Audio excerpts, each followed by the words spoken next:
ஜெய் ஸ்ரீ மாத்திரை நமக ஜெய் குருதத் ஜெய் குரு பரசுராம். நமஸ்காரம். நான் கரூர்லேருந்து வல்சலா பணிக்கர் பிரசன்ன ஜோதிடர். இன்றைக்கி நம்ம மிதுன ராசிக்கு பங்குனி மாத பலன்கள் எப்படி இருக்குன்னு பார்க்க போகிறோம். இந்த பங்குனி மாதம் 14/3/2025 வெள்ளிக்கிழமை மாலை 6:49க்கு பிறக்குது. மிதுன ராசியை பொறுத்த வரைக்கும் நல்ல அமைப்பு தான். இந்த பங்குனி மாதம் 10ஆம் இடத்துல கிரக சேர்க்கை ரொம்ப அருமையாக இருக்குது. தொழிலில் வேறு லெவலில் இருக்க போது. உங்களுக்கு 6 குடையவரும் 11 குடைய செவ்வாயும் உங்களுடைய ராசியிலே இருக்கார். கோவங்களையும் பொறுமையாகவும் கையாளணும். வேறு எதுவுமே இல்லை, எல்லாமே சிறப்பாக இருக்குது.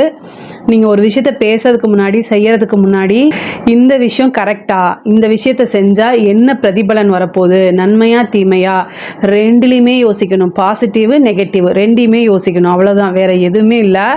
சூப்பராக இருக்குது. உங்களுக்கு 10ஆம் இடத்துல சூரியன் சுக்கிரன் உங்களுக்கு 5 குடையவர். ஓகேங்களா? உங்களுக்கு அதிர்ஷ்டத்தை கொடுக்கக்கூடிய சுக்கிரன் 10ஆம் இடத்துல உச்சமாகிறாரு. அப்புறம் பரிவர்த்தனையாகி 10ஆம் அதிபதி கூடயே போய் சேர்றாரு.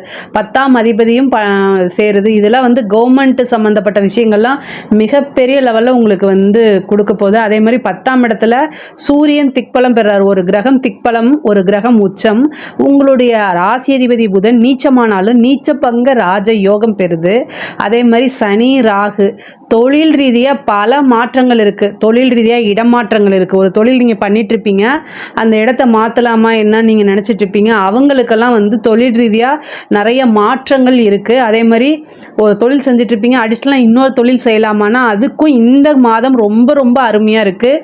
இந்த மாதத்தில் நீங்கள் எந்த தொழில் ரீதியாக எந்த ஸ்டெப் எடுத்தாலுமே அது உங்களுக்கு சக்ஸஸ் தான்.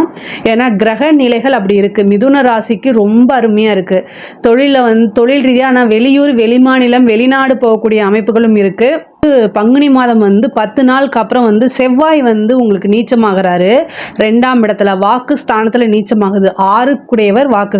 அப்போது தொழிலில் இருந்தாலும் சரி, உத்தியோகத்தில் இருந்தாலும் சரி, பேசக்கூடிய வார்த்தைகளை ரொம்ப கவனமாக இருக்கணும். 10ஆம் இடத்துல சனி பதவி பறி போகும் அப்படிலாம் இல்லை. கிரக நிலைகள் அங்கே நல்லா இருக்குது. ஸோ தொழில் ரீதியாக நல்ல மாற்றம், உத்தியோக ரீதியாக நல்ல மாற்றம், சிறப்பான பலன்கள் தான் உங்களுக்கு. நீங்கள் புதுசாக ஏதாவது ஸ்டார்ட் பண்ணலாமா அப்படின்னா இந்த மாதத்தில் கோச்சாரத்தில் நல்லா இருக்குது. உங்களோட ஜாதகத்தில் சொந்த தொழில் செய்யலாமா வேண்டாமா அப்படிங்கிறத உங்களுடைய ஃபேமிலி அஸ்ட்ராலஜரை கேட்டுட்டு அதுக்கப்புறம் நீங்கள் ஸ்டார்ட் பண்ணுங்கள். ஏன்னா உங்களுடைய ஜாதகத்தில் இப்போ என்ன தசாபுத்தி போயிட்டுருக்குன்னு தெரியாது இல்லையா? ஆனால் இந்த மாதம் தொழில் தொடங்குறதுக்கு ஜென்ரலாக நல்லா இருக்குது. அதே மாதிரி தொழிலில் நிறைய மாற்றங்கள், தொழில் மூலிமா நல்ல ஆதாயம், நல்ல நிரந்தர வருமானம். ஒரு கிரகம் திக்பலம் அடையும் போது அந்த விஷயங்கள் பல விஷயங்கள் உங்களுக்கு கொடுத்துரும். ஏன்னா திக்பலம் அப்படிங்கிறது மிகப்பெரிய லெவலில் அந்த கிரகம் சிறப்பான பலன்களை செய்கிறது. திக்பலம் அடையும் போது கிரகங்கள் அதிகமான நன்மைகளை செய்யும். அதனால் தொழில் ரீதியாக நிறைய நன்மை இருக்குது.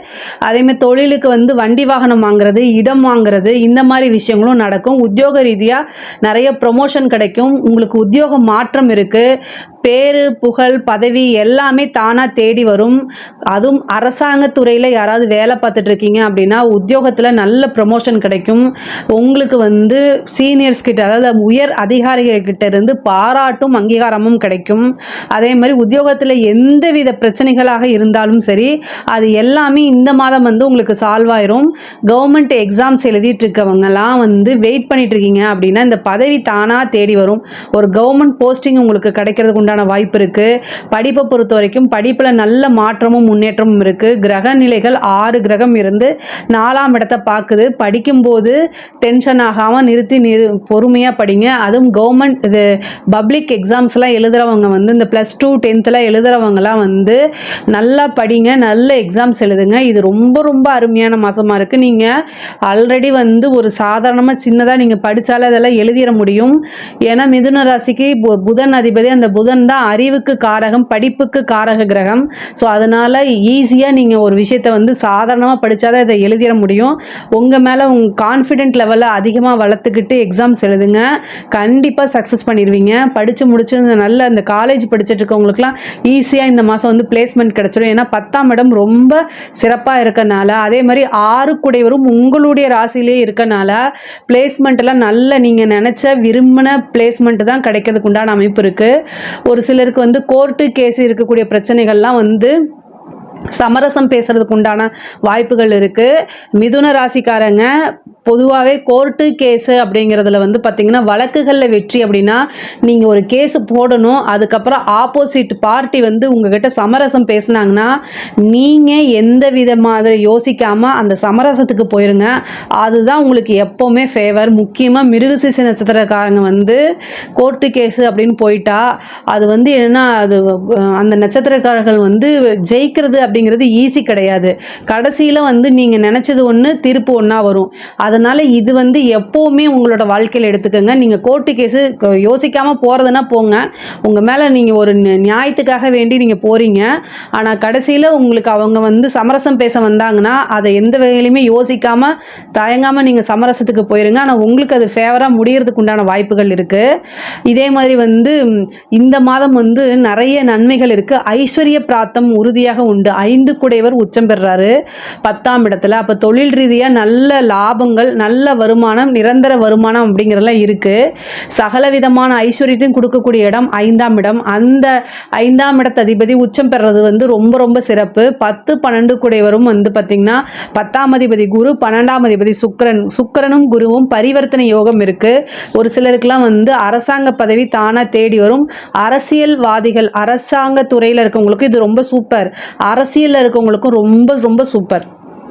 இவ்வளோ நாளாக வந்து உங்களுக்கு நீங்கள் எதிர்பார்த்துட்டு இருந்த அரசியல் பயணம் அப்படிங்கிறது, அரசியல் வாழ்க்கை அப்படிங்கிறது இந்த மாதத்துலேருந்து உங்களுக்கு நல்ல சிறப்பான முறையில் வந்து மாற்றங்கள் இருக்குது. நிறைய மாறிக்கிட்டே இருக்கும்.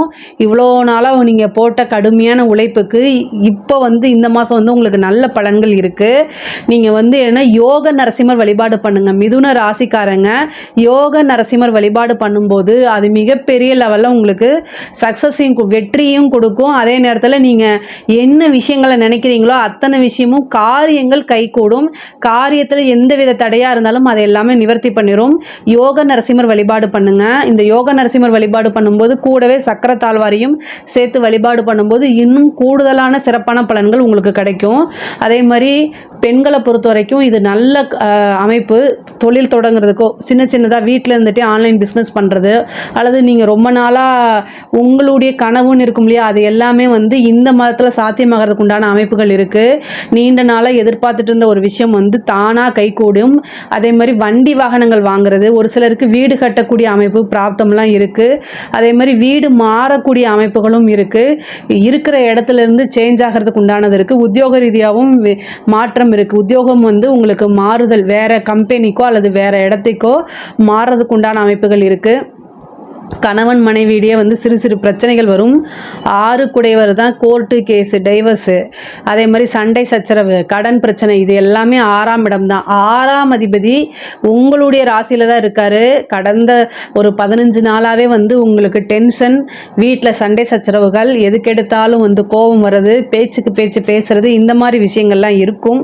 பொறுமையாக கையாளுங்க. 6ஆம் அதிபதி இருக்கனால அப்படித்தான் இருக்கும். உங்கள் மேலே தப்பு கிடையாது. எல்லாத்தையுமே நிறுத்தி நிதானமாக கையாண்டாலே மிகப்பெரிய லெவலில் உங்களுக்கு யோகமாக இருக்கும்.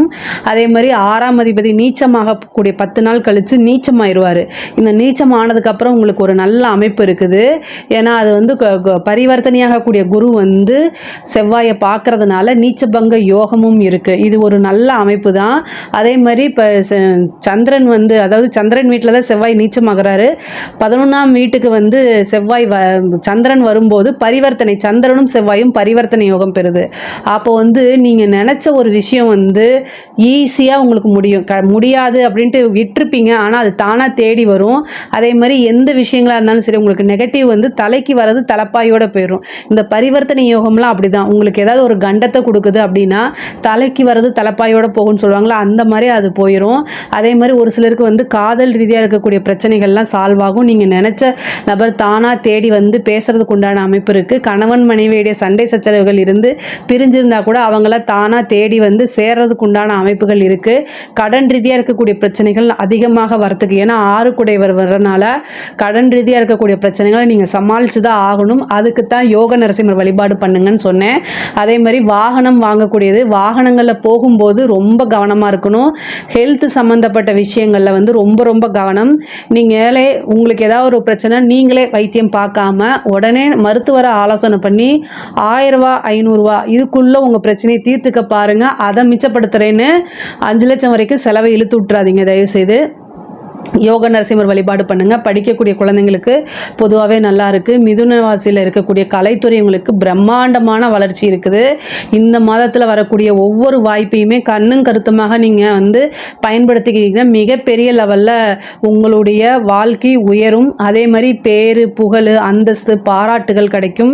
ஏற்கனவே கலைத்துறையில் வேலை பார்த்துட்டு இருக்கவங்களுக்கு மிகப்பெரிய லெவலில் பாராட்டு கிடைக்கிறத விட விருதுகள் கிடைக்கும். உங்களுக்கு நல்ல கலைமாமணி அந்த மாதிரி ஒரு பட்டங்கள் கிடைக்கிறதுக்கு உண்டானது, அதே மாதிரி உயர்ந்த விருதுகள்லாம் கிடைக்கிறதுக்கு உண்டான அமைப்பு இருக்குது. நீங்கள் ஒவ்வொரு வாய்ப்பையுமே சின்ன வாய்ப்பே அப்படின்னு தவற விட்டுறாதீங்க. உங்களுக்கு ஒரு சின்ன வாய்ப்பு வந்தாலும் அதுதான் உங்களை மிகப்பெரிய லெவலில் உயர்த்தி கொண்டு போக போகுது. பொதுவாகவே மிதுன ராசிக்கு இந்த பங்குனி மாதம் நல்ல சிறப்பான மாதமாக தான் இருக்குது. இதில் ஏதாவது சந்தேகங்கள் இருக்குது அப்படின்னா கமெண்ட்ஸில் சொல்லுங்கள். கண்டிப்பாக நான் ஆன்சர் பண்ணுறேன். நம்மளுடைய சேனலை லைக் பண்ணுங்கள், ஷேர் பண்ணுங்கள், சப்ஸ்கிரைப் பண்ணுங்கள். நன்றி, வணக்கம்.